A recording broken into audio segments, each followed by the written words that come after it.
Side खबरों के लिए सब्सक्राइब करें फ्लेम मीडिया और उसके बाद बेल आइकन को प्रेस करें ताकि सबसे पहले आपको मिले एक्सक्लूसिव खबरें।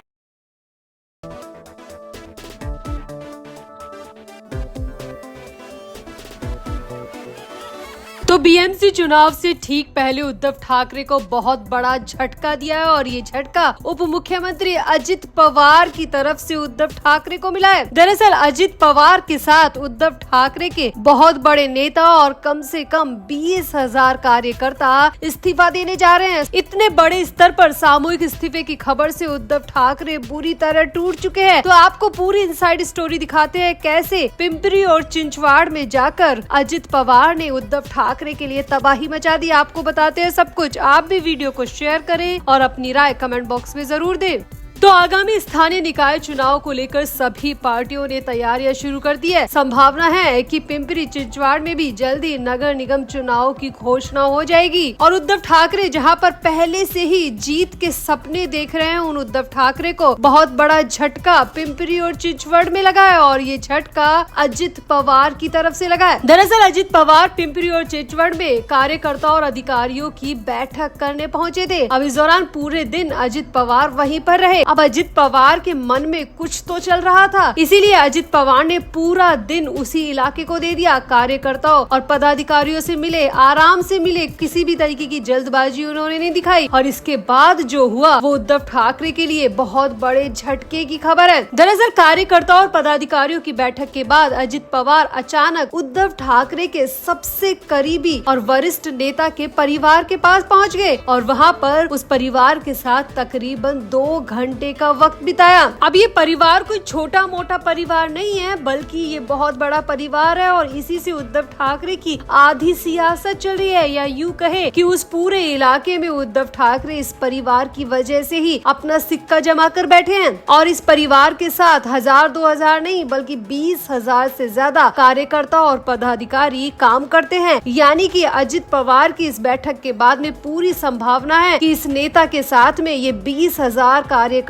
भी उद्धव ठाकरे की पार्टी को छोड़ देंगे। अब इस परिवार से मुलाकात करने के बाद में अजित पवार ने पत्रकारों से भी बात की और पत्रकारों से बातचीत में अजित पवार ने साफ कह दिया कि जो हमारे साथ आना चाहता है उसका हम दिल से स्वागत करते हैं। इस परिवार के साथ मुझे पहले से मिलना था और कई दिनों से हमारी मुलाकात की चर्चा चल रही थी और आज मौका मिला तो मैं इस परिवार के साथ मिलने आ गया। और इस परिवार से जो भी सिग्नल मुझे मिले हैं उससे साफ हो गया है कि पिंपरी और चिंचवाड़ में अब अजित पवार को कोई नहीं रोक सकता। अब जिस परिवार की चर्चा की जा रही है उसके बारे में भी आपको बता देते हैं। तो उप मुख्यमंत्री अजित पवार ने उद्धव ठाकरे की शिवसेना से मावल लोकसभा चुनाव लड़ने वाले संजोग वाघेरे के परिवार से मुलाकात की है। इसके चलते संजोग वाघेरे के राष्ट्रवादी कांग्रेस पार्टी एनसीपी यानी कि अजित पवार की पार्टी में शामिल होने की चर्चा जोरों पर है। अब स्थानीय इलाके में पूरी तरह चर्चा है कि वाघेरे परिवार अब अजित पवार के साथ जा चुका है और उद्धव ठाकरे को छोड़ चुका है। अजित पवार ने न सिर्फ संजोग वाघेरे से मुलाकात की बल्कि उनकी पत्नी उषा वाघेरे से भी मुलाकात की और राजनीतिक गलियारे में चर्चा है कि वाघेरे परिवार अब उद्धव ठाकरे का हाथ छोड़ चुके हैं और वाघेरे परिवार के साथ सिर्फ उनकी पत्नी नहीं बल्कि 20,000 से ज्यादा कार्यकर्ता भी उद्धव ठाकरे को सामूहिक इस्तीफा पकड़ाने की तैयारी में है। क्योंकि माना जाता है कि संजोग वाघेरे जिस पार्टी में जाते हैं उनके कार्यकर्ता, उनके सपोर्टर बिना देखे बिना समझे उनके पीछे चल देते हैं और यही अब उद्धव ठाकरे के लिए सबसे बड़े झटके की खबर है। यहाँ पर आपको बता दें कि संजोग वाघेरे फिलहाल शिवसेना यूबीटी में, उनका इस्तीफे की अभी आधिकारिक खबर नहीं आई है, लेकिन उनकी पत्नी एनसीपी में है और इसीलिए उनकी पत्नी भी चाहती है कि उनके पति भी एनसीपी में यानी कि अजित पवार की पार्टी में आ जाए और वो भी बीएमसी चुनाव से पहले। क्योंकि उनकी पत्नी का साफ कहना है कि संजोग वाघेरे इतने साल से उद्धव ठाकरे के साथ हैं लेकिन उन्हें अभी तक वो पद और वो कद नहीं मिला जिसके वो हकदार हैं। जितनी मेहनत उन्होंने इस पार्टी को बनाने में की है उनको उसका फल आज तक नहीं मिला। इसीलिए संजोग वाघेरे की पत्नी चाहती है कि उनके पति भी अजित पवार के साथ आ जाए, क्योंकि अजित पवार के साथ आने से न सिर्फ उनके पारिवारिक संबंध और मजबूत होंगे बल्कि राजनीति में भी उनका पद और कद बढ़ेगा। तो फिलहाल तो उद्धव ठाकरे के लिए ये खबर बिल्कुल भी अच्छी नहीं है। वाघेरे परिवार से अजित पवार की ये मुलाकात उद्धव ठाकरे के लिए रेड सिग्नल लेकर आई है। तो आपका क्या कहना है? क्या पिंपरी चिंचवड में अब उद्धव ठाकरे की पार्टी पूरी तरह खाली हो जाएगी। क्या अजित पवार की एक मुलाकात से सब कुछ बदल जाएगा? और 20,000 से ज्यादा कार्यकर्ताओं के सामूहिक इस्तीफे पर आपका क्या कहना है? क्या उद्धव ठाकरे के लिए ये वाकई में बहुत बड़ा झटका होगा? आपका क्या कहना है? आप भी अपनी राय कमेंट बॉक्स में जरूर दें और वीडियो को भी शेयर करें।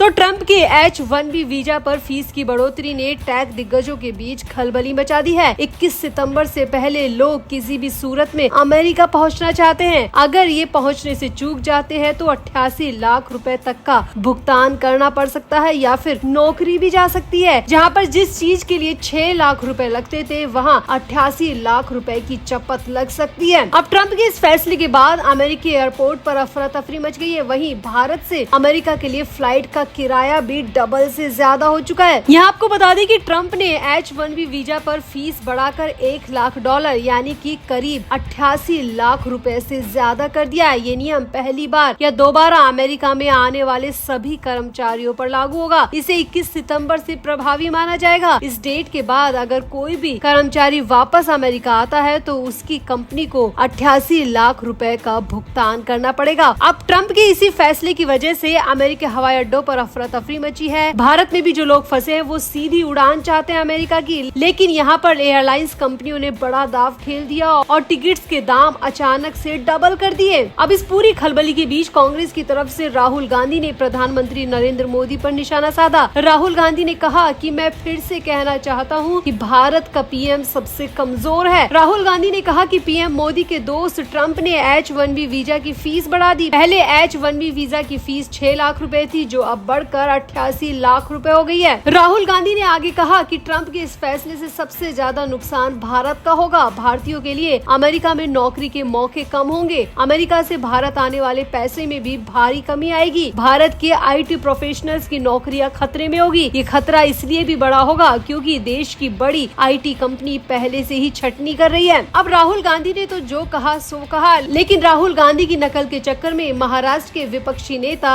संजय राउत बहुत कुछ मीडिया के सामने बोल गए और मीडिया के सामने बिना सोचे समझे बोलने को लेकर संजय राउत का बुरी तरह मजाक भी उड़ गया। दरअसल ये वीजा जो लगाया गया है वो कर्मचारियों को लेकर लगाया गया है, लेकिन संजय राउत ने पूरी खबर को समझा नहीं, पूरी खबर को जाना नहीं, पूरे फैसले को समझा ही नहीं और बिना सोचे समझे वो मीडिया के सामने पहुंच गए। और संजय राउत को लगा कि ये वीजा हर किसी पर लगा है, जो भी अमेरिका जाना चाहता है उस पर ये वीजा लगा है। अब संजय राउत ने मीडिया के सामने आकर बड़ी बड़ी बातें करना शुरू कर दी। खबर के मुताबिक संजय राउत ने मीडिया के सामने आकर कहा कि पीएम मोदी के चलते तो हम अमेरिका भी नहीं जा सकते। 6 लाख रुपए की जगह अब हमें 88 लाख रुपए खर्च करके जाने होंगे। अब संजय राउत यहाँ पर अपने बयान में बार बार खुद को अमेरिका जाने की बात कह रहे थे, खुद को बीच बीच में ला रहे थे, लेकिन यहाँ पर मीडिया वालों ने संजय राउत को बीच में टोका और उन्हें समझाया कि सर ये वीजा हर किसी पर नहीं लगा है बल्कि IT कर्मचारियों पर लगा है। लेकिन संजय राउत ने मीडिया वालों की एक भी बात नहीं सुनी और H-1B वीजा पर अनाप शनाप बोलते रहे। संजय राउत तो ये भी कहते रहे कि कल को मैं भी अमेरिका जाना चाहूंगा तो मुझे भी 88 लाख रुपए खर्च करने होंगे। पीएम मोदी की वजह से ये सब कुछ हो रहा है। अब फिर से मीडिया वालों ने कहा कि सर ये आप पूरा पढ़ लीजिए, H-1B वीजा हर किसी पर नहीं लगा है, आम व्यक्ति पर नहीं लगा है बल्कि जो अमेरिका में कर्मचारी है उस पर लगा है, जो अमेरिका में नौकरी करने जा रहा है उस पर लगा है। खासकर इसका प्रभाव IT सेक्टर के लोगों पर पड़ेगा, आप पर या हम पर नहीं।